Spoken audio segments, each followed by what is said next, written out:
Hello साथियों, welcome to royal study. Madhya Pradesh पटवारी 2023 के special exam का हम नेक्स्ट एनालिसिस आपके लिए लेकर आ चुके हैं। आज हम 19 मार्च सेकंड शिफ्ट का एनालिसिस कवर करने वाले हैं और हम इससे पहले फर्स्ट शिफ्ट का आपको कवर करवा चुके हैं। अब तक जितने भी एनालिसिस हम कवर कर चुके हैं उन सभी की हमने प्लेलिस्ट बना दी। आपसे रिक्वेस्ट है कि आप एक बार जरूर से चेकआउट कर लीजिएगा सभी को और अच्छे से आप एनालिसिस करिएगा उस चीज को कि कहां से लगातार क्वेश्चंस बन रहे हैं। इसके अलावा गाइस हम जीके की जुगाड़ वाला प्लेलिस्ट भी बना दिया है, तो यहाँ पर आप चेकआउट कर लीजिएगा जिन टॉपिक्स आपके एग्जाम में सबसे ज्यादा क्वेश्चंस आ रहे हैं, जैसे कि नदियों से आ रहे हैं, बांध से आ रहे हैं, इन टॉपिक को हम वहां पर कवर करवा रहे हैं आपको सुपर फास्ट रिवीजन सीरीज के माध्यम से। तो आप चेकआउट कर लीजिएगा, डिस्क्रिप्शन में आपको लिंक मिल जाएगी या फिर यहाँ पर आई बटन पर भी आपको दे देंगे। क्लियर है?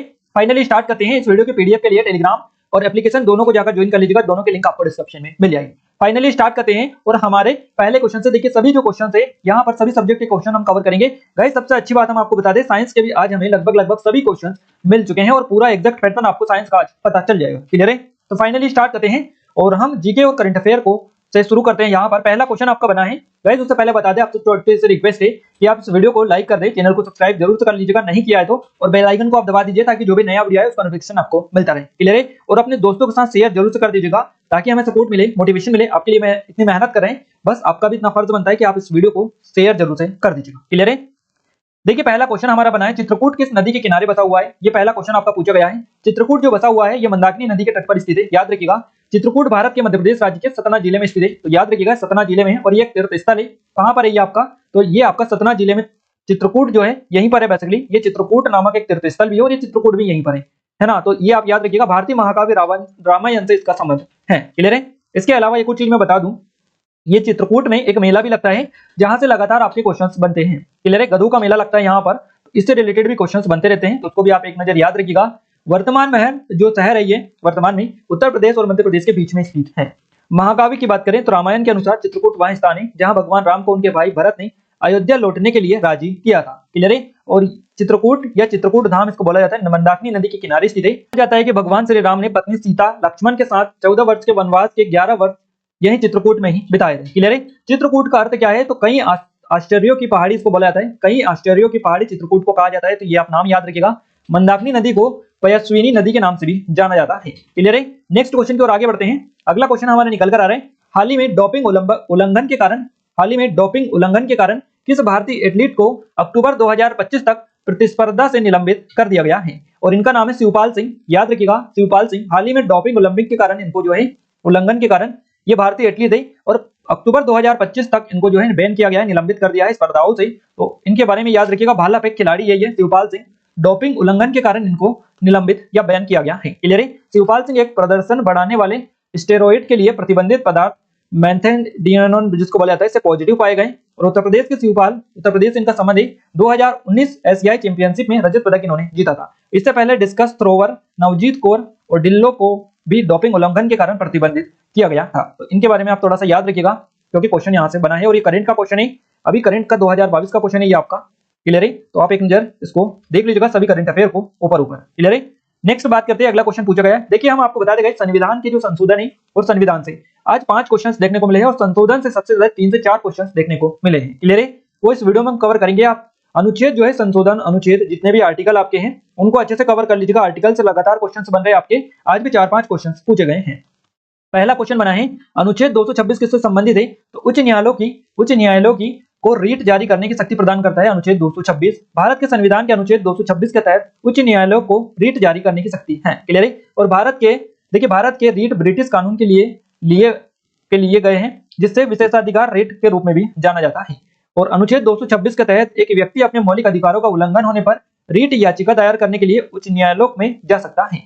अगला क्वेश्चन बना है, कुतुब मीनार। देखिए कुतुब मीनार की 5वीं और अंतिम मंजिल किसने बनवाई थी? तो कुतुब मीनार की 5वीं और अंतिम मंजिल जो बनवाई थी ये फिरोज शाह तुगलक ने बनवाई थी। याद रखिएगा, कुतुब मीनार की 5वीं अंतिम मंजिल फिरोज शाह तुगलक के शासनकाल के दौरान बनाई गई थी।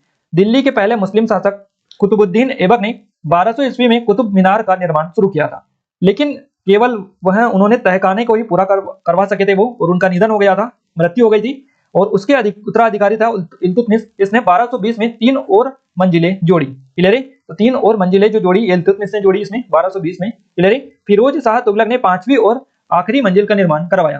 पहली 3 मंजिलें लाल बलवा पत्थर से यहाँ पर बनी है, चौथी 5वीं जो मंजिल है ये संगमरमर और बलवा पत्थर की बनी हुई है। टावर के तल पर कुव्वत उल इस्लाम मस्जिद है, जो भारत में बनने वाली पहली मस्जिद है। क्लियर है? नेक्स्ट क्वेश्चन की बात करते हैं। अगला क्वेश्चन बना है मौलिक अधिकार कौन सा अनुच्छेद के अंतर्गत आता है, ये क्वेश्चन आपसे पूछा गया है। तो मौलिक अधिकार जो आते हैं ये अनुच्छेद 12 से 35 के बीच में आते हैं। संविधान के अनुच्छेद 12 से 35 यानी आर्टिकल 12 से 35 के बीच में जो आपके आर्टिकल है सभी इनके बीच में आपका मौलिक अधिकार का वर्णन देखने को मिलता है। क्लियर है? तो मौलिक अधिकार जिनको फंडामेंटल राइट्स बोला जाता है, भारत के सभी नागरिकों को बिना किसी भेदभाव के दिए जाते हैं और ये अधिकार प्रकृति में न्याय संगत है और मौलिक अधिकारों के उल्लंघन के मामले में कोई सीधे हाईकोर्ट या सुप्रीम कोर्ट में जा सकता है। नेक्स्ट क्वेश्चन पूछा गया है, चोल राजवंश से रिलेटेड क्वेश्चन बना है। एग्जैक्ट क्वेश्चन तो नहीं मिल पाया कि क्या क्वेश्चन पूछा गया था, बट यहाँ पर हमने कोशिश की है कि आपको ज्यादा से ज्यादा चीजें पता चल पाए। चोल वंश सभी दक्षिण भारतीय राजवंशों में सबसे महान था। चोल ने मालदीव और श्रीलंका जैसे समुद्री द्वीपों पर शासन किया और यह दर्शाता है कि उसके पास में अत्यधिक कुशल और विशाल नौसैनिक शक्ति थी। विजयालय चोल को चोल वंश का संस्थापक माना जाता है। तो क्वेश्चन यहाँ से बन सकता है कि चोल वंश का संस्थापक किसे माना जाता है, तो विजयालय चोल को माना जाता है। चोल वंश का अंतिम शासक राजेंद्र तृतीय जिसका नाम है। दक्षिण का चोल साम्राज्य 9वीं शताब्दी ईस्वी 850 से 1279 ईस्वी में उभरा। इसके अलावा राजराज, इनका नाम राजराज चोल है जो कि शासक है। तो ये जो है चोल वंश के सबसे प्रतापी शासक माने जाते हैं। याद रखिएगा, राजराज चोल को सबसे महान चोल शासक माना जाता है और वहां दक्षिण भारत के महानतम राजाओं में से एक थे और उन्हें महान राजा यानी राजा राज के नाम से भी जाना जाता है। नेक्स्ट बात करते हैं अगले क्वेश्चन की। अगला क्वेश्चन आपसे बना है, कोरोना वायरस के खिलाफ 100% टीकाकरण का लक्ष्य हासिल करने वाली मध्य प्रदेश की पहली पंचायत किस जिले में है। तो गाइस, कोरोना वायरस के खिलाफ 100% टीकाकरण का लक्ष्य हासिल करने वाली मध्य प्रदेश की पहली जो पंचायत है ये मध्य प्रदेश के शहडोल जिले में है और इस पंचायत का नाम है जमुई ग्राम पंचायत जो कि शहडोल जिले में आती है।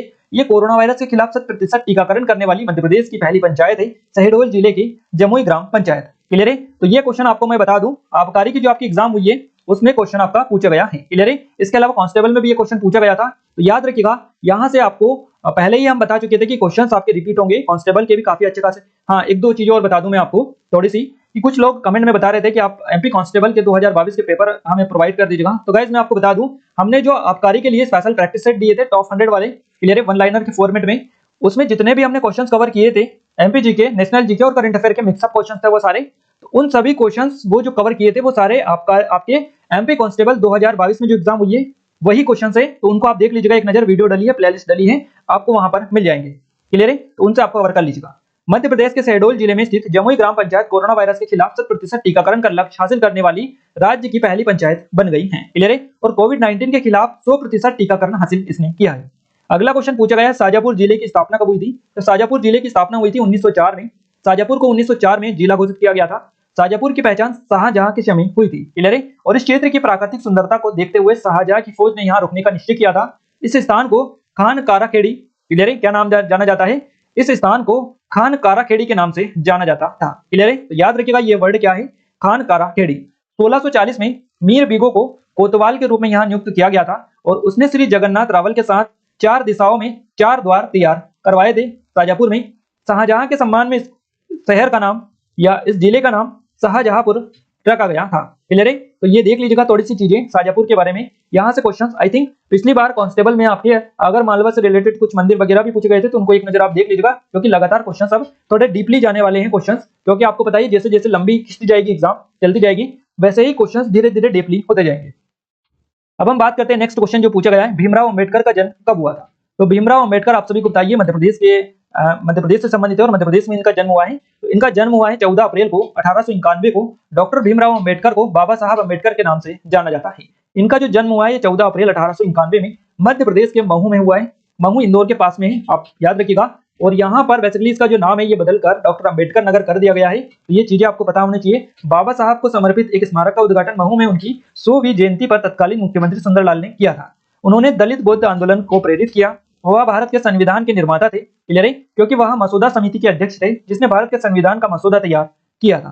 क्लियर है? इसके अलावा 1990 में उन्हें मरणोपरांत भारत रत्न से सम्मानित किया गया। और मध्य प्रदेश के महू जो जिला है, बेसिकली महू, ये आपका महू जिला ना होकर ये महू है ना, याद रखिएगा थोड़ी सी चीजें। तो ये महू जो है मध्य प्रदेश का एक शहर है, यहाँ पर उनका जन्म हुआ है। तो इंदौर के अंतर्गत आपका ये आता है, मैं पहले ही आपको बता चुका हूँ। तो मध्य प्रदेश का जो महू है अब इसका जो नाम बदलकर क्या कर दिया है, डॉक्टर अम्बेडकर नगर कर दिया है।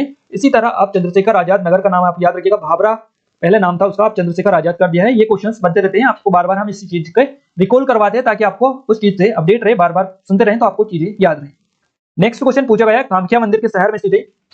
कामाख्या मंदिर के शहर में स्थित है अब गाइस ये अगर एमपी का पूछा गया होगा तो भी आपको पता चल जाएगा कहां पर है, और अगर आपसे पूछा गया बाहर का तो वो भी आपको पता चलेगा। कामाख्या मंदिर जो जाना जाता है स्पेशली सबसे प्रसिद्ध है असम का, ये काफी ज्यादा चर्चित है। क्लियर है, आई थिंक यही पूछा गया होगा। अगर मध्य प्रदेश का पूछा गया होगा तो वो भी बता देंगे। कामाख्या मंदिर भारत के असम राज्य के गुवाहाटी में स्थित है, तो गुवाहाटी या असम दोनों में से एक ऑप्शन में मिला होगा आपको। कामाख्या मंदिर को कामरूप भी कहा जाता है, कामाख्या शक्तिपीठों में सबसे पुराने में से एक ही। क्लियर है, और यहाँ असम के गुवाहाटी शहर के नीलांचल पहाड़ी पर स्थित है। असम के बाद में ये जो मंदिर देखने को मिलता है कामाख्या मंदिर, ये आपका मध्य प्रदेश के जबलपुर में भी कामाख्या मंदिर का निर्माण किया गया है। क्लियर है, तो ये कामाख्या मंदिर अब जबलपुर हो सकता है आपको ऑप्शंस में मिला हो। क्लियर है, हम 110% श्योर नहीं है, या तो आपको असम गुवाहाटी दे रखा होगा या फिर जबलपुर एमपी के ऑप्शंस मिले होंगे। तो इस मंदिर का जो निर्माण है किन्नर समाज द्वारा कराया गया है, और संस्कार धानी जबलपुर में कामाख्या मंदिर का निर्माण शुरू हुआ है। क्लियर है, तो ये एक्चुअली में इसका काम चल ही रहा है इस मंदिर का जबलपुर में। तो हो सकता है ये क्वेश्चन हो, थोड़ा रिसेंटली का क्वेश्चन है इसलिए हो सकता है पूछा गया हो, या फिर असम का तो ये होगा ही। नेक्स्ट बात करते हैं अब हम, अगला क्वेश्चन पूछा गया विश्व स्वास्थ्य दिवस कब मनाया जाता है। तो यह हर साल 7 अप्रैल को मनाया जाता है। विश्व स्वास्थ्य दिवस हर साल 7 अप्रैल को मनाया जाता है। विश्व स्वास्थ्य संगठन की पहली स्वास्थ्य सभा में 1948 में विश्व स्वास्थ्य दिवस मनाने का निर्णय लिया गया था, और इसे पहली बार 1950 में मनाया गया था। नेक्स्ट क्वेश्चन पूछा गया है, देखिए 2 क्वेश्चन पूछे हैं जिलों की स्थापना से। क्लियर है, हम आपको पहले ही बता चुके हैं गाइस कि डीपली जाने वाले हैं चीजें आपकी, और आप अच्छे से डीपली थोड़ा याद करके रखिएगा एक पॉइंट को। क्लियर है, क्वेश्चन बना है गुना जिले की स्थापना कब हुई। 5 नवंबर 1922 आपका सही जवाब रहेगा। 5 नवंबर 1922 को गुना जिले की स्थापना की गई। गुना जिले का वर्तमान मुख्यालय गुना शहर है। 5 नवंबर 1922 में स्थापित हुआ है। 19वीं सदी के पूर्व गुना जो है ये ईसागढ़ के नाम से जाना जाता है, जो कि अब अशोकनगर जिले का एक छोटा सा गांव है। क्लियर है, सिंध नदी गुना जिले को विभाजित करती है। अगला क्वेश्चन पूछा गया है, निम्नलिखित में से कौन 2026 राष्ट्रमंडल खेलों की मेजबानी करेगा। तो 2026 में राष्ट्रमंडल खेलों की जो मेजबानी करेगा ये ऑस्ट्रेलिया का विक्टोरिया राज्य करेगा। क्लियर है, ऑस्ट्रेलिया का विक्टोरिया राज्य 2026 में राष्ट्रमंडल खेलों की मेजबानी करेगा, जिनको कॉमनवेल्थ गेम भी बोला जाता है। तो आप कई सारे लोग हमें बता रहे थे कि कॉमनवेल्थ गेम से पूछा है, तो उनको हम कवर करवा रहे हैं, एक ही है। 2026 के खेल जिलोंग, बेलरैंड, बेडिंगो और गिप्सलैंड जिसको बोला जाता है, वैसे 4 क्षेत्रीय केंद्रों में आयोजित ये किए जाएंगे। राज्य ने खेलों के लिए अब तक 16 खेलों की पुष्टि की है, जिसमें एक्वेस्टिक, साइकिलिंग और 2020 क्रिकेट शामिल है। देख लीजिएगा 2022 राष्ट्रमंडल खेल की अगर हम बात करें तो ये 28 जुलाई से 8 अगस्त 2022 तक इंग्लैंड के बर्मिंघम में खेले गए हैं। ये यहाँ पर आयोजित 2022 के किए गए हैं, और 2026 का भी आप देख लीजिएगा। नेक्स्ट बात करें, आगामी खेल जितनी भी प्रतियोगिता है उनको एक नजर आप उठा लीजिएगा, क्योंकि क्वेश्चन बन चुका है, आगे भी बन जाएंगे। नेक्स्ट क्वेश्चन पूछा गया है, बंगाल में स्थायी बंदोबस्त कब और किसने लागू करवाया। तो बंगाल में स्थायी बंदोबस्त जो लागू करवाया ये करवाया लॉर्ड कॉर्नवालिस ने। कब करवाया, 1793 में। तो लॉर्ड कॉर्नवालिस ने 1793 में स्थायी बंदोबस्त की प्रणाली की शुरुआत की। इस प्रणाली के तहत जमींदारों, जिन्हें पहले केवल राजस्व एकत्र करने का अधिकार था, इनको भूमि के मालिक या अधिकारी के रूप में स्थापित किया गया है, जिसको स्थायी बंदोबस्त कहा गया है। क्लियर है, और भारत में अंग्रेजों के लिए भू राजस्व आय का प्रमुख स्रोत था। स्थायी बंदोबस्त ऐसे ही एक भू राजस्व व्यवस्था थी। 1793 में जब स्थायी बंदोबस्त लागू किया गया तब लॉर्ड कॉर्नवालिस बंगाल के गवर्नर जनरल हुआ करते थे। क्लियर है, नेक्स्ट क्वेश्चन की बात करते हैं। अगला क्वेश्चन पूछा गया है, निम्नलिखित में से कौन सा अनुच्छेद व्यापार और वाणिज्य और संभोग की स्वतंत्रता के बारे में बताता है। तो ये अनुच्छेद है आपका आर्टिकल 301 301 अनुच्छेद है आपका, जो कि व्यापार वाणिज्य और संभोग की स्वतंत्रता के बारे में बताता है। तो याद रखिएगा, और भारतीय संविधान का भाग 13 ये है। क्लियर है, भारत के क्षेत्र के भीतर व्यापार और वाणिज्य इनसे रिलेटेड जो है संबंधित है। अनुच्छेद 301 व्यापार वाणिज्य और समागम की स्वतंत्रता देता है आपको। कुछ आर्टिकल हम आपको कवर करवा दें, जो कि कल वाली वीडियो में भी हमने करवाए थे आपसे रिलेटेड, जहां से क्वेश्चंस आपके लगातार बन रहे हैं, और ऐसे ही आज हम करवा देते हैं, इनसे कल क्वेश्चन आपको देखने को मिलेंगे। तो अनुच्छेद 301 व्यापार वाणिज्य और समागम की स्वतंत्रता देता है। अनुच्छेद 302 ये व्यापार वाणिज्य और समागम पर प्रतिबंध लगाने की संसद की शक्ति है। 303 की बात करें, संघ राज्यों की विधायिका शक्ति पर प्रतिबंध है। क्लियर है, 304 जो अनुच्छेद है ये राज्यों के बीच व्यापार वाणिज्य और समागम प्रतिबंध लगाता है। अनुच्छेद 305 राज्य के एकाधिकार के लिए उपबंध करने वाले मौजूदा कानूनों और कानूनों का संरक्षण करता है। अनुच्छेद 306 पहली अनुसूची के भाग बी के कुछ राज्यों की व्यापार और वाणिज्य पर प्रतिबंध लगाने की शक्ति देता है। और अनुच्छेद 307 जो है ये अनुच्छेद 1 से 4 क्लियर है, 301 से 304 के प्रायोजनों को पूरा करने के लिए प्राधिकार की नियुक्ति करने की अनुमति देता है, या इसमें प्रावधान बेसिकली देखने को मिलता है। तो ये एक नजर देख लीजिएगा आप, जितने भी हम आपको अनुच्छेद करवा रहे हैं सारे इंपोर्टेंट लेवल के रिलेटेड ही हैं, और क्वेश्चन से रिलेटेड से ही बनते हैं, आप सभी को पता है। अगला क्वेश्चन पूछा गया है, मध्य प्रदेश में 2025 में किसका आयोजन होगा। ये करंट का क्वेश्चन है, और इस तरह से क्वेश्चन पूछा है। ये एग्जैक्ट क्वेश्चन हमें नहीं मिल पाया है, अगर आपको पता है तो आप कमेंट में एक बार जरूर से कमेंट करके बता दें। क्लियर है, अगला क्वेश्चन पूछा गया है, ताप्ती नदी से क्वेश्चन क्या था, ये तो नहीं मिल पाया, बट डिटेल हमने कोशिश की है बताने की। ये ताप्ती जो नदी है इसका उद्गम कहां से हुआ है, तो बैतूल जिले के मुल्ताई से हुआ है। ताप्ती नदी की उत्पत्ति मध्य प्रदेश के बैतूल जिले के मुल्ताई से सतपुड़ा पर्वत श्रृंखला से हुआ है। इसका प्राचीन नाम ताप्ती नदी है। ताप्ती नदी है। यह प्रायद्वीपीय भारत की प्रमुख नदियों में से एक मानी जाती है। सतपुड़ा श्रेणी पहाड़ी की एक श्रृंखला है जो नर्मदा और ताप्ती नदियों के बीच में चलती है और यह सीमा गुजरात में पूर्व में महाराष्ट्र और मध्य प्रदेश की सीमा से पूर्व में छत्तीसगढ़ तक फैली हुई है। ताप्ती नदी सतपुड़ा के पूर्वी मध्य भाग से निकलती है। इसे नर्मदा नदी के जुड़वा के रूप में जाना जाता है और इस नदी की लंबाई की बात करें तो 724 किलोमीटर है। इसके सहायक नदियां हैं बैतूल, पूर्णावर, अरुणवती। क्लियर है। नेक्स्ट क्वेश्चन की ओर आगे बढ़ते हैं। अगला क्वेश्चन पूछा गया है मौलिक कर्तव्यों को किस संविधान संशोधन के तहत जोड़ा गया है। हम आपको ऑलरेडी बता चुके हैं। संविधान से काफी ज्यादा क्वेश्चंस बने, 4 से 5 क्वेश्चंस सीधे संविधान से पूछे गए हैं। तो मौलिक कर्तव्य को किस संविधान संशोधन के तहत जोड़ा गया है, तो 42वें संविधान संशोधन 1976 के तहत जोड़ा गया है। नागरिकों के मौलिक कर्तव्य को 42वें संविधान संशोधन 1976 के द्वारा जोड़ा गया है। क्लियर है। याद रखिएगा 10 मौलिक कर्तव्य शामिल थे इसमें और इस संशोधन ने संविधान में एक नया भाग अर्थात भाग 4 का को जोड़ा। सरदार स्वर्ण सिंह समिति जो है ये किसकी सिफारिश करती है, तो ये इसी की सिफारिश करती है 1976 में संविधान के 42वें संशोधन तहत मौलिक कर्तव्यों को जोड़ने की। क्लियर है। और संविधान के अनुच्छेद 51 का में 10 मौलिक कर्तव्यों को रखा गया है। अगला क्वेश्चन बना है भारतीय संविधान का अनुच्छेद 32 किससे संबंधित है, तो भारतीय संविधान का अनुच्छेद जो 32 है ये संवैधानिक उपचार का अधिकार से संबंधित है।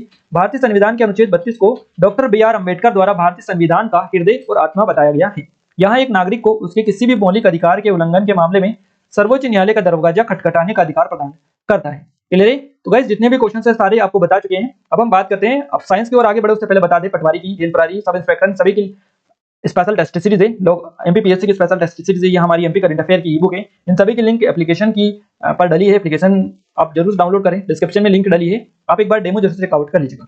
अब हम बात करते हैं साइंस की। साइंस के भी पूरे के पूरे क्वेश्चन हमें मिल चुके हैं गाइस। पहला क्वेश्चन पूछा गया इनमें से कौन सा सूत्र है। क्लियर है। अब ऑप्शन नहीं है और सूत्र दे रखा था कि इनमें से कौन सा सूत्र है, एक नहीं होगा जो कि आपका राइट आंसर होगा। नेक्स्ट क्वेश्चन पूछा गया चूना का सूत्र क्या है, तो चूने का जो सूत्र है CaO होता है। अगला क्वेश्चन बना है HIV का पूरा नाम क्या है, तो ह्यूमन इम्यूनोडेफिशिएंसी वायरस ये होता है। नेक्स्ट क्वेश्चन बना है कौन सा विटामिन आंत के जीवाणुओं द्वारा शरीर में संश्लेषित होता है, तो ये जो विटामिन है विटामिन के, ये है विटामिन के वह विटामिन है जो बड़ी आंत में बैक्टीरिया द्वारा संश्लेषित होता है। आहार स्रोतों में पौधों के प्रकाश संश्लेषण हरे से शामिल होते हैं। और विटामिन बी और सी की बात करें तो पानी में घुलनशील विटामिन है। बाकी और जो विटामिन बचे हैं ये वसा में घुलनशील विटामिन होते हैं। क्लियर है। नेक्स्ट क्वेश्चन पूछा गया विद्युत विभवांतर की एसआई इकाई क्या होती है, तो वोल्ट वी होती है। विद्युत विभवांतर की एसआई इकाई वोल्ट वी होती है। ये कल भी आपका पूछा गया था क्वेश्चन, आज भी डबल से रिपीट हुआ है। विद्युत विभवांतर को वोल्टेज के रूप में भी जाना जाता है। क्लियर है। और वोल्टता को वोल्टमीटर का उपयोग करके मापा जाता है। अगला क्वेश्चन पूछा गया है निम्नलिखित में से कौन सा हैलाइड सबसे अधिक अभिक्रियाशील है, तो देखिए ये हैलाइड जो है सबसे अधिक अभिक्रियाशील है। इसका नाम है CH2 CH2.CH2.Cl। तो याद रखिएगा इसके बारे में। हैलाइड रासायनिक यौगिक होते हैं जिनमें हैलोजन होते हैं। अगला क्वेश्चन पूछा गया है शौचालय के टाइल्स को किस तरह से जोड़ते हैं। आपको ऑप्शंस मिले थे सीमेंट, रबड़, 2 और ऑप्शंस रहे। आपका सीमेंट जो है सही जवाब रहेगा क्योंकि टाइल्स जो जोड़े जाते हैं ये सीमेंट की मदद से जोड़े जाते हैं। नेक्स्ट क्वेश्चन है मच्छर के काटने से कौन सा रोग होता है, या मच्छर के काटने से रोग जो होता है उसका नाम, तो मलेरिया, डेंगू, चिकनगुनिया, ये जो सभी रोग है ये मच्छर के काटने से होते हैं। अब जो भी ऑप्शन में आपको मिले होंगे आई थिंक आपने क्लिक कर लिया होगा। मच्छर के काटने से डेंगू, चिकनगुनिया, मलेरिया, गैस्ट्रोएंटेराइटिस जैसी घातक बीमारियां होती है। मलेरिया रोग जो होता है ये रोगवाहक मच्छरों से ये फैलता है। मलेरिया का वाहक मादा एनोफिलीज मच्छर होता है और मलेरिया तभी फैलता है जब मलेरिया के रोगी को काटने वाली मादा मच्छर दूसरे व्यक्ति को काटती है। क्लियर है। अगला क्वेश्चन पूछा गया है चूना पत्थर इनमें से कौन सा नहीं है। इस तरह से क्वेश्चन था आपका, ऑप्शन उसके लिए जरूरी होते हैं बताने के लिए। क्लियर है। अगला क्वेश्चन पूछा गया पक्षियों के अध्ययन को क्या कहा जाता है, तो पक्षी विज्ञान यानी ऑर्निथोलॉजी इसको बोला, ऑर्निथोलॉजी इसको बोला जाता है। क्लियर है। तो याद रखिएगा ऑर्निथोलॉजी इसको कहा जाता है पक्षियों के अध्ययन को। अगला क्वेश्चन पूछा गया सिलिकॉन के सबसे बाहरी कोष में कितने इलेक्ट्रॉन होते हैं, तो सिलिकॉन के सबसे बाहरी कोष में 4 इलेक्ट्रॉन होते हैं। क्लियर है। नेक्स्ट क्वेश्चन पूछा गया है हमारे सौर मंडल का कौन सा ग्रह तिरछे झुकाव पर घूमने के लिए जाना जाता है, तो हमारे सौर मंडल का अरुण जो ग्रह है ये तिरछे झुकाव पर घूमने के लिए बेसिकली जाना जाता है। सौर मंडल में यूरेनस होता है जिसको अरुण के नाम से जाना जाता है। अरुणस, यूरेनस या अरुण ये एकमात्र ग्रह है जो तिरछे झुकाव पर घूमता है। इसके अलावा गाइस अभिक्रिया से रिलेटेड क्वेश्चन आपके बने हैं, तना वनस्पति से रिलेटेड भी क्वेश्चन पूछे गए हैं। नेक्स्ट क्वेश्चन पूछा गया है गोबर गैस कैसे बनती है, तो यह है एक जैव रासायनिक प्रक्रिया द्वारा होता है जिसके तहत कुछ विशेष प्रकार के बैक्टीरिया जैविक कचरे को उपयोगी बायोमास में बदलता है, बायोगैस में बदलते हैं ये है। अगला क्वेश्चन पूछा गया है गतिज ऊर्जा का सूत्र क्या है, तो E = 1/2 mv² आपका सही जवाब रहेगा। क्लियर है। अगला क्वेश्चन पूछा गया इनमें से कौन सी धातु या धातु है, इस तरह से क्वेश्चन। गैस धातु जो होती है ये सोडियम, पोटेशियम, मैग्नीशियम, लोह, तांबा, चांदी, ये सभी कुछ धातु के उदाहरण है। अगर हम बात करें अधातु के तो देखिए हाइड्रोजन के अलावा जारक, प्रांगारक, बुझाती, गंधक, भास्वर, हेलोजन तथा अक्रिय गैसें अधातु मानी जाती हैं। नेक्स्ट क्वेश्चन है आपका साइंस का, आप एक निश्चित गति से वैक्यूम में चल रहे हो तो हवा में पत्थर फेंकने पर वहां कहां पर गिरेगा? हाथ पर, गाड़ी पर, गाड़ी के बाहर, और एक और ऑप्शन था इस तरह से। तो इस तरह से भी आपके क्वेश्चंस बन रहे हैं। गाइस यहाँ पर पूरा साइंस का आपको पता चल चुका है कि किस टाइप के आपके एग्जाम में क्वेश्चंस बन रहे हैं, और पूरा का पूरा एग्जैक्ट आज तो पता चल ही चुका है आपको, क्योंकि सारे क्वेश्चंस एग्जैक्ट आज हमें मिल चुके हैं। विद आंसर हमने आपको बताने की कोशिश की है। आगे भी हम कोशिश करेंगे कि आपको एनालिसिस जो करवाए उनमें सारी चीजें एज इट इज बताई जाए पूरी 110%। भले ही वीडियो थोड़ा सा लेट हो जाए, क्लियर है, बट आपको चीजें बिल्कुल श्योरिटी के साथ बताई जाए। नेक्स्ट क्वेश्चन पूछा गया है, देखिए अभी हम बात करते हैं कंप्यूटर की। कंप्यूटर में पहला क्वेश्चन पूछा गया है फास्टेस्ट मेमोरी से रिलेटेड। लिनक्स क्या है ये क्वेश्चन पूछा है, सॉफ्टवेयर है, हार्डवेयर है, तो ये सॉफ्टवेयर होता है, ये क्वेश्चन बना है। रेम रोम से क्वेश्चन आपका पूछा गया है, वेबसाइट से रिलेटेड क्वेश्चंस बने हैं।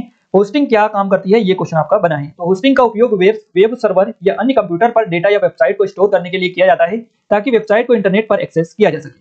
अगला क्वेश्चन बना है बिट बाइट से क्वेश्चन बना है आपका, मेन्यू बार से एडिट करने के लिए कौन सा बार उपयोग होता है, ये क्वेश्चन आपका पूछा गया है, क्लियर है। इसके अलावा एमबी, जीबी, टीबी, केबी, इनमें सबसे बड़ा कौन सा है, इस तरह से क्वेश्चन पूछा गया है। तो टीबी होता है टेराबाइट जिसको बोला जाता है, ये क्रम है, आप लिख लीजिएगा। केबी होता है सबसे नीचे, फिर उससे ज्यादा एमबी होता है, फिर उससे अधिक होता है जीबी, और उससे अधिक होता है टीबी, क्लियर है। तो ये आपका बढ़ते हुए क्रम में है, और इधर से अगर चलेंगे तो इधर की साइड घटते हुए क्रम है, और इधर से बढ़ते हुए क्रम है। तो आप जैसा भी देखें अपने हिसाब से याद रखिएगा। नेक्स्ट क्वेश्चन है प्रोटोकॉल से आपका क्वेश्चन पूछा गया है, दो कंप्यूटरों को जोड़ने का काम कौन करता है, इस तरह से क्वेश्चन बना है आपका। टोपोलॉजी से क्वेश्चन पूछा गया है, सबसे फास्ट मेमोरी क्या है, कौन सी है, इस तरह से क्वेश्चन बने हैं। ये आपके पूरा कंप्यूटर का है, जितने भी क्वेश्चंस मिले सारे आपको बता दिए हैं। बात करते हैं हिंदी की। गैस हिंदी में भी अच्छे क्वेश्चंस मिल चुके हैं। देखिए कोई शब्द बार बार आता है तो कौन सा अलंकार है, तो अनुप्रास अलंकार होता है। देखिए इसका सही मैं आपको बता देता हूँ, जो क्वेश्चंस मिले वो हमने यहाँ पर डाले। जहां एक शब्द या वर्ण बार बार आता है वहां अनुप्रास अलंकार होता है, क्लियर है। नेक्स्ट क्वेश्चन पूछा गया रसों की संख्या कितनी है, तो रसों की जो संख्या है ये कितनी है, आधुनिक काव्य शास्त्रियों के अनुसार रसों की जो संख्या है ये कितनी है, 11 है। अब आपको ऑप्शन में क्या मिले थे वो तो आपके ऊपर ही डिपेंड करता है, बट अधिकतम वहां पर जितने भी होंगे वो आपका राइट आंसर होगा, क्लियर है। और रस कौन कौन से, श्रृंगार रस, हर्ष, करुण, रौद्र, वीर, भयानक और विभस, अद्भुत, शांत, वात्सल्य और भक्ति, इन 11 को आप याद रखिएगा। अगला क्वेश्चन पूछा गया है संधि से रिलेटेड क्वेश्चन, जो कि लगातार आपके बन रहे। कारक से क्वेश्चन बना है आपका, शुद्ध अशुद्ध से क्वेश्चन पूछा गया है। एक क्वेश्चन पूछा गया है कोई शब्द बार बार आए परंतु अर्थ अलग अलग हो, यानी कि एक शब्द जो है बार बार रिपीट हो रहा है पर अलग अर्थ के साथ में वो रिपीट हो रहा है ना, तो वो कौन सा अलंकार उसमें होता है, तो उसमें जो होता है यमक अलंकार होता है। याद रखिएगा एक ही शब्द जब दो या दो से अधिक बार आए और उनका अर्थ अलग हो तो वहां पर यमक अलंकार होता है, क्लियर है। नेक्स्ट क्वेश्चन की ओर आगे बढ़ते हैं। अगला क्वेश्चन है एक वाक्य से रिलेटेड क्वेश्चंस पूछे गए हैं, इसके अलावा इनमें से कौन सा एक तत्सम नहीं है, इस तरह से क्वेश्चन आपका बना है। हम आपको बता रहे हैं सारी चीजें जटिल से तत्सम तद्भव से और भी क्वेश्चंस आपके पूछे गए हैं, क्लियर है। इसके अलावा और बता दें हम रस से रिलेटेड क्वेश्चंस आपका पूछा गया है, पहले हमने बता दिया है, बट और भी रस से रिलेटेड क्वेश्चंस आपसे बने हुए हैं, क्लियर है। इसके अलावा विलोम शब्द से क्वेश्चंस आपके बने हैं। विलोम शब्द के अलावा समाज से क्वेश्चन आपके पूछे गए हैं, पर्यायवाची से भी आपके क्वेश्चंस बने हैं, मुहावरे से आपके क्वेश्चंस पूछे गए, लोकोक्तियां से क्वेश्चंस बने हैं आपकी। इसके अलावा गाइस वर्णमाला से रिलेटेड भी क्वेश्चंस आपके पूछे गए हैं, क्लियर है। और ये ऐसे टॉपिक है जो आपके एग्जाम में पहले ही दिन से लगातार बन रहे हैं। अलंकार से 2 क्वेश्चंस आए थे, तो सारा हमने हिंदी का भी आपको बता दिया एज इट इज, जैसे जैसे आपके एग्जाम में क्वेश्चंस बने हैं। बात करें मैनेजमेंट की, तो गाइस मैनेजमेंट में आई से संबंधित क्वेश्चन बने हैं आपके, संगठन से क्वेश्चन बने हैं आपके, इसके अलावा नियोजन से क्वेश्चन पूछे गए हैं और प्रबंधन से भी रिलेटेड क्वेश्चन बने हैं। इंग्लिश में जैसा कि आप सभी को बताइए ईरर आपका डेली बेसिस पर आ रहा है, पैसेज से क्वेश्चंस बन रहे हैं आपके, नरेशन से क्वेश्चंस पूछे जा रहे हैं। इसके अलावा आर्टिकल भी आपकी डेली ही पूछा जा रहा है, आर्टिकल से रिलेटेड क्वेश्चंस स्टार्टिंग में 1-2 दिन नहीं आए थे, बट अब आपका लगातार बन रहा है। इसके अलावा नाउन आपका पूछा गया, क्लियर है। एक्टिव पैसिव वॉइस से क्वेश्चंस बने हैं आपके, और पैरा जंबल से भी रिलेटेड क्वेश्चंस बने हैं। ये टॉपिक हमें मिले हैं जो हमने आपको बताए हैं। इसके अलावा और भी टॉपिक जैसे एंटोनियम सिनोनियम से रिलेटेड क्वेश्चंस बने होंगे, 110% पॉसिबल ये बनना उनसे, तो ऐसे और भी टॉपिक है जहां से आपके क्वेश्चंस बने हैं, क्लियर है। अब हम बात करते हैं मैथ्स की, तो मैथ्स में लाभ हानि से क्वेश्चन आपके पूछे गए हैं, परसेंटेज से रिलेटेड क्वेश्चंस आपको देखने को एग्जाम में मिले हैं, क्लियर है। अब आप बता दीजिएगा कमेंट में कमेंट करके कितने लेंथी थे, कैसे क्या थे वो क्वेश्चंस, क्योंकि धीरे धीरे जो है क्वेश्चन का पैटर्न भी चेंज हुआ है, क्वेश्चंस के टॉपिक भले वही हो बट उनमें पैटर्न थोड़ा सा चेंज हुआ है, वो कुछ ज्यादा ही लेंथी या कैलकुलेटिव देने अब लगे हैं। समय और दूरी से क्वेश्चन बने हैं, सरलीकरण से क्वेश्चन पूछे गए, सांख्यिकी से क्वेश्चन पूछे गए, पाई चार्ट से आए क्वेश्चन आपके, रेलगाड़ी से क्वेश्चन बने हैं, ज्योमेट्री से क्वेश्चन पूछे गए, समीकरण से पूछे गए, एसआई सीआई से क्वेश्चन बने हैं, बोर्ड मास से क्वेश्चन पूछे गए हैं। इसके अलावा कॉलम चार्ट से रिलेटेड भी क्वेश्चन आपका बना है, औसत से क्वेश्चन बना है, नल टंकी से रिलेटेड क्वेश्चन पूछा गया है, घातांक से क्वेश्चन आपका बना है, आयताकार से क्वेश्चन बना है, प्रायिकता से क्वेश्चन बना है, डीआई से क्वेश्चन पूछा गया है और अनुपात से भी आपका क्वेश्चन बना है। ये सभी टॉपिक है जहां से आपके एग्जाम में मैथ्स में यानी गणित में क्वेश्चन पूछे गए हैं। रीजनिंग की बात करें, दिशा दूरी से क्वेश्चन बना है, ब्लड रिलेशन से क्वेश्चन बना है, सिटिंग अरेंजमेंट से क्वेश्चन आपका पूछा गया है, डाइस से क्वेश्चन बना है, बैठक व्यवस्था से क्वेश्चन आपके पूछे गए, कथन निष्कर्ष से क्वेश्चन पूछे गए हैं आपके। इसके अलावा मिसिंग नंबर से क्वेश्चन आपका बना है। क्लियर है, मिसिंग नंबर से रिलेटेड भी क्वेश्चंस पूछे गए हैं और परछाई वाले जो प्रश्न है वो भी आपके पूछे गए हैं। परछाई वाले जो क्वेश्चंस बनते हैं उस तरह के क्वेश्चंस आपके अब बनने लगे हैं। आकृति से रिलेटेड क्वेश्चंस जैसा कि आप सभी को बताइए, और ये ऐसे टॉपिक है गाइस जहां से लगातार आपके एग्जाम में क्वेश्चंस बन रहे हैं। क्लियर है, तो आप अच्छे से इन टॉपिक पर कमांड कर लीजिएगा एग्जाम से पहले, आपकी जब भी एग्जाम हो। क्लियर है, और हमने सारे एनालिसिस आपको पूरी डिटेल के साथ बताने की कोशिश की। आई थिंक आपको वीडियो पसंद आया होगा। इस वीडियो को अपने दोस्तों के साथ शेयर करें और चैनल को अगर अभी तक आपने सब्सक्राइब नहीं किया है, सब्सक्राइब जरूर कर लीजिएगा, बेल आइकन को आप दबा दीजिए, जिससे जो भी नया वीडियो आए चैनल पर उसका नोटिफिकेशन आपको मिलता रहे। क्लियर है, हमारे कुछ ऑनलाइन कोर्सेज है, पटवारी की टेस्ट सीरीज है, जेल प्रहरी, forest guard, MP sub inspector, MP PSC, MP current affair की ईबुक है 2022 की, 21 की और 23 की अवेलेबल है। इन सभी की लिंक डिस्क्रिप्शन में। एप्लीकेशन को डाउनलोड करके इन सभी के डेमो जो है आप एक बार जरूर से चेकआउट करिएगा। अगर आप चाहते हैं कि इस वीडियो की पीडीएफ फाइल आपको मिले तो आप टेलीग्राम एप्लीकेशन दोनों को जाकर ज्वाइन कर लीजिएगा। दोनों की लिंक आपको डिस्क्रिप्शन में मिल जाएगी। क्लियर है, और ये प्रोसेस है, इसके माध्यम से आप पीडीएफ को डाउनलोड कर सकते हैं। क्लियर है, तो गाइस चैनल को सब्सक्राइब करना ना भूलें, क्योंकि नोटिफिकेशन ऑन कर देंगे तो आपको तुरंत से वीडियो मिल जाएगा। जो भी हमारा नया वीडियो आएगा तो आपको तुरंत आपके पास नोटिफिकेशन चला जाएगा। इसके अलावा अपने दोस्तों के साथ भी शेयर जरूर करिएगा। तो मिलते हैं हमारे नेक्स्ट शिफ्ट के एनालिसिस के साथ, तब तक के लिए जय हिंद, वंदे मातरम।